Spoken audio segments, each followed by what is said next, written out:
The recent video of Uganda's 86-year-old Deputy Prime Minister, General Moses Ali, filling nomination papers from his car due to poor health is deeply troubling. Sara pana mashoko atikuona panapa aiwa gift osalosiziva aiwa nevamwe vanhu vese panapa vari kuuya vachikombina vachiti Africa aiwa sei tinyanya kunyadzisa kudai panoonekwa kunzi Uganda si 86-year-old prime minister panguva ino andotadza kuti abude panze achitotadza kufamba due to my health problems but anoramba angori clinged onto power.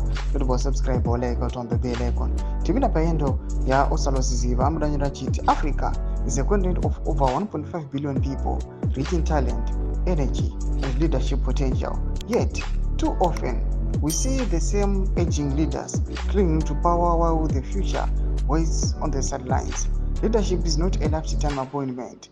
It is a responsibility, one that should be passed on when the time comes.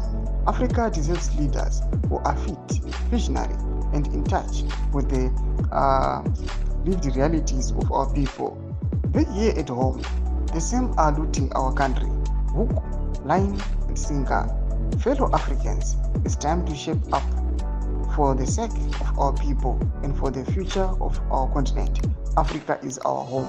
Thomas Kwantawana osalosiziba chiti aiwa honaitarrai zviri kuitika kuUganda uko kunokwanzi aiwa vana Moses Ali panguva ine vototadza kutofamba even kutobuda out of the car kuti akwanise kusaina manomination paper otozviitira mumota nokuda aiwa kwepoor health neaging but anoramba akangoda kuklinga onto power akati tarisai zviri kuitika again muno munyika yedu yeZimbabwe.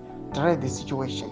People want to extend my terms avo. They do not want kubva pachigaro. Mukatarisa the former president mana RG Mugabe munhu undodzopedzera kutozvika pakufa uringo uripo paupresidency usina kana kumboenjoya even mari yako yakashandira. Mashoko ari kuda panguva ine vachikriticize vachiti aiwa Africa must change. Noda kuti leadership is just a responsibility. It needs to be passed on from one person to another. Mashoko anobuda chitoko panguva ino macritics ayo akanyatsoona kuti aiwa Africa tichiri kumashure. Bina kumese kushemedudza mafungiro enyu muri kudi pamusoro pechitiko ichi. Subscribe or like, chat on the bell icon.